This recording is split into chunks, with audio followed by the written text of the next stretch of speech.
భారతీయులమైన మనం ఈ రోజు మన దేశమును సర్వతంత్ర స్వతంత్ర ప్రజాతంత్ర దేశముగా రాజ్యాంగమును రచించుకొనుచున్నాం. సాంఘికంగా, ఆర్థికంగా, రాజకీయంగా అందరికీ సమానమైన న్యాయం, భావంలో, భావ ప్రకటనలో, నమ్మకంలో, విశ్వాసంలో, దైవారాధనలో స్వేచ్ఛను, హోదాను, అవకాశములను కల్పించడంలో సమానత్వాన్ని పాటించవలనని తీర్మానించుచున్నాం.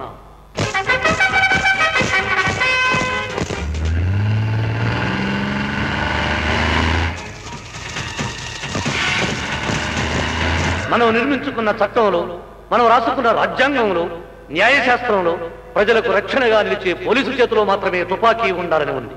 కానీ నేడు ఆ తుపాకీ తన వర్గాన్ని కాపాడుకునే నెపంతో ఫ్యాక్షనిస్టులు వర్గ శత్రువును నిర్మూలించేసి ఏంది అడిగేది భుజం మీద పంచాచంలో కంచె తప్పక. ఇందాక నువ్వు అన్నవే ఏంది పెంచేది బొచ్చు అని.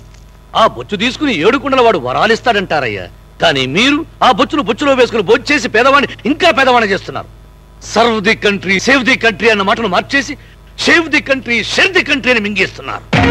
ఒకనాడు భారతదేశం పేరు వినబడితే గుర్తుకు వచ్చేది ఓంకార శబ్దం. ఇప్పుడు గుర్తుకు వస్తుంది స్కాంకార శబ్దం.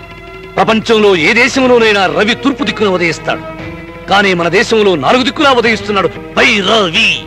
అదే మేం కల్లుకునే రాజ్యం వస్తే ఈ భారతదేశంలో అడుక్కు తినేవాడున్నాడు.